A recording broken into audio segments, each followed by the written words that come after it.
በስተመጨረሻ ትህትና እንግዲህ ልትያዝ ነው ማለት ነው። አሁን ላይ የመጣው የዝና ወይም ደግሞ እንግዲህ አሁን ላይ የመጣው መድብል ሊሆን ይችላል ብለን የምናስበው። ምክንያቱም ከዚህ በፊት እንደሚታወቀው ዝና መድብልን አስፈራርቶት ነበር። ትህትናን የምታመጣት ከሆነ ነው የሞገስን ያንን ቪዲዮ ለፖሊስ አሳልፈ የማልሰጠው፣ ስለዚህ ለጓደኛ የምታስብና ጓደኛ ነፃ ማውጣት የምትፈልግ ከሆነ ትህትናን ማምጣት አለብህ ብሎታል። ስለዚህ መድብል እንደሚታወቀው በምሳሌ ላይ ትህትናን አሳልፎ መስጠት እንዳለበት ነው እሱም ያረጋገጠው ማለት ነው ሞገስን ለማዳን ሲል። ስለዚህ አሁን ላይ እንግዲህ ትህትናን ሊወስዳት የመጣው ማን ነው ብላችሁ ነው የምታስቡት? መድብል ነው ወይስ የዝና ሰዎች ናቸው ብላችሁ ነው የምታስቡት? እስቲ ሁላችሁም በዚህ ጉዳይ ሐሳብ አስተያየታችሁን ኮሜንት ላይ ማስቀመጣችሁ እንዳትረሱ። እንግዲህ እንደሚታወቀው ዝና ያለምንም ጥርጥር መሳይን ሁሉንም ብር ተቀብሎታል ማለት ነው። ምክንያቱም መሳይ እንደሚታወቀው ትህትናን አሳልፎ ለመስጠት ሲል 30 ሺህ ብር ቀብድ እንደተቀበለ ይታወቃል። ያንን ነገር ግን አላደረገውም። መሳይ ትህትናን አሳልፎ አልሰጠውም። ምክንያቱም አብርሽ እያስጠነቀቀው ስለነበርና ትህትናን አሳልፎ እንዳይሰጥ ስለነገረው ያንን ነገር አላደረገም።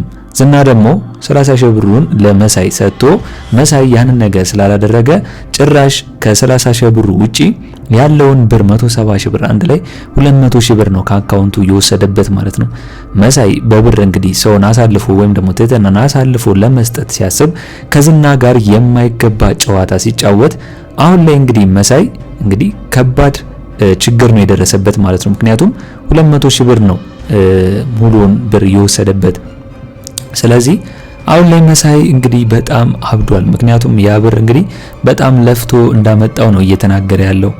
ነገር ግን ትህትናን አሳልፎ ለመስጠት መጀመሪያውኑ ከዝና ጋር ባይስማማ ኖሮ ይሄን ሁላ ነገር ከዝና ጋር ጨዋታ ባይጀምር ኖሮ አሁን ላይ ዝና ያንን የሚያክል 200 ሺህ ብሩን ባልወሰደበት ነበር። እንደ ገለሙና እንደ ተንከሲስ ሁለቱ ከዝና ጋር አለመጫወት ነው እንደና አብርሽ ማለት ነው።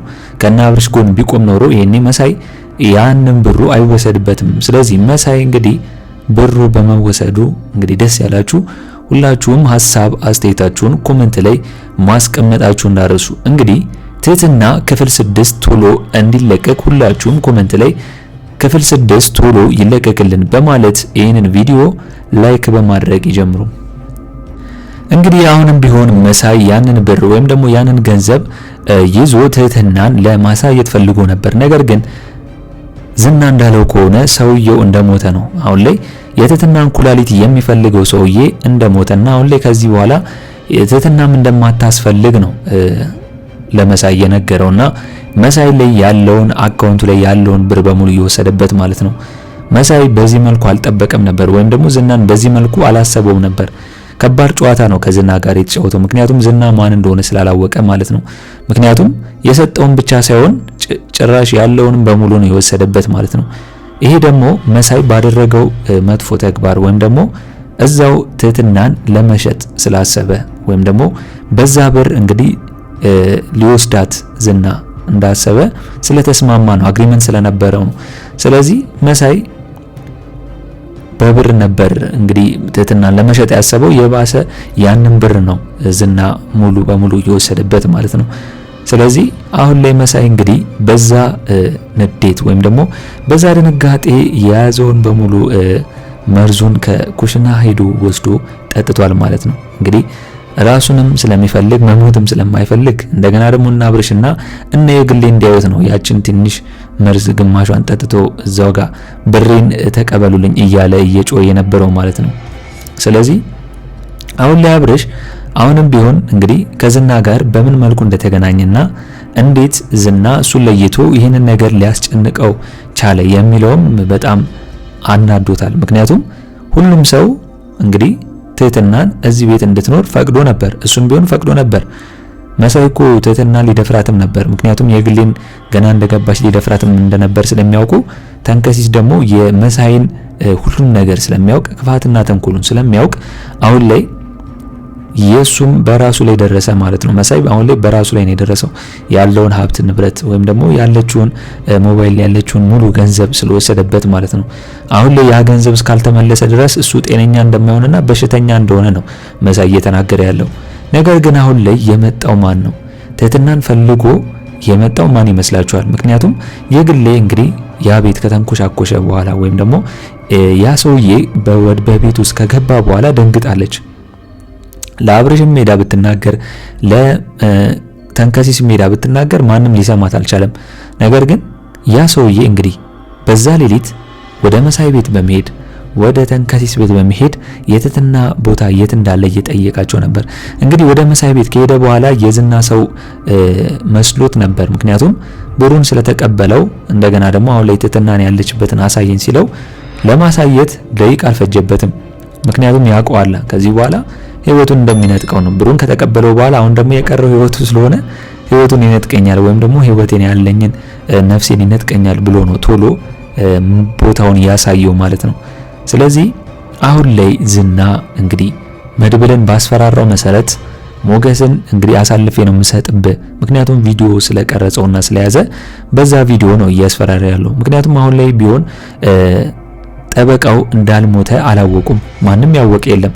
ሁሉም ጠበቃው የሞተ ነው የመሰላቸው። ስለዚህ ይህንን ነገር ጠበቃው እንዳልሞተ ማንም የሚያረጋግጥላቸው ስለሌለ አሁን ላይ ሞገስም ራሱን እንደ ገዳይ ነው እያሰበ ያለው።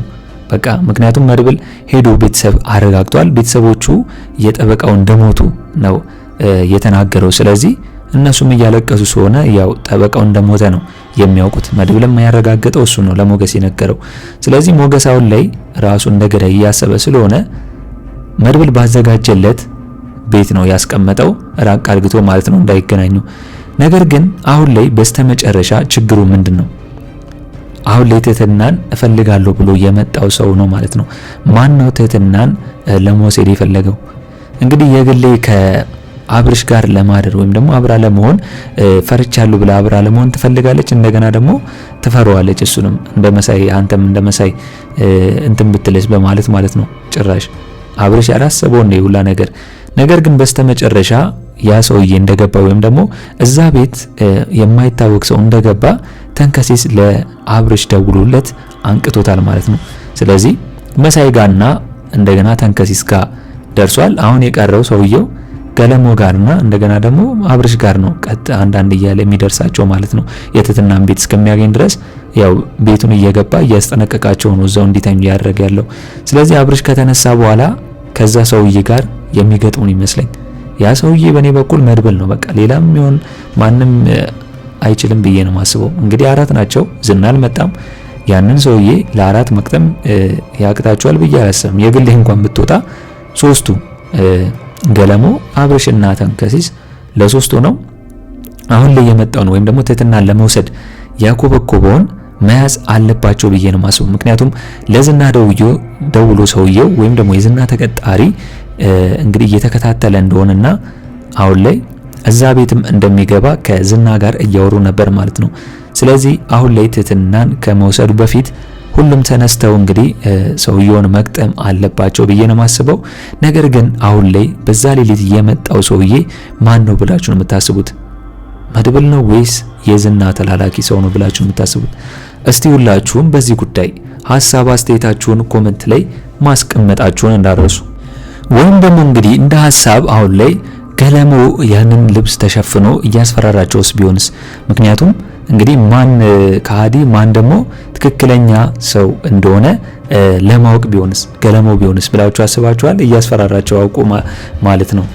ማን ፈሪ ወይም ደግሞ ማን ነው የሚናገረው እውነቱን የሚለውን እያስፈራራቸው ይመስለኛል ብዬ ነው ማስበው እንጂ አሁን ላይ ወይ መድብል ወይም ደግሞ የዝና ሰው ከሆነ ከባድ ነው በቃ ለነሱ። መድብልም ከሆነ ከዛ ቤት ትህትናን ይዟት ለመሄድ ሊያስብ ይችላል።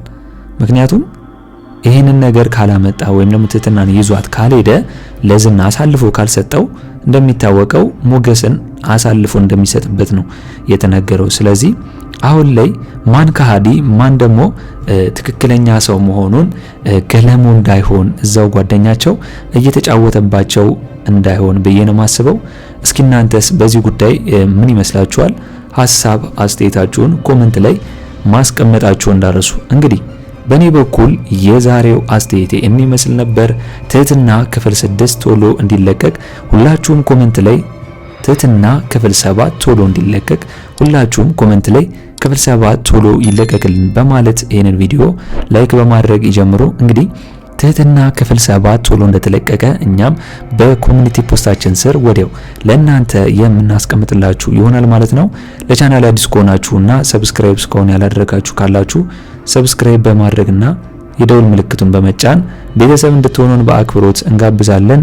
በቀጣይ ክፍል እስከምንገናኝ ድረስ መልካም ቆይታ ይሁንላችሁ። ቻው ቻው።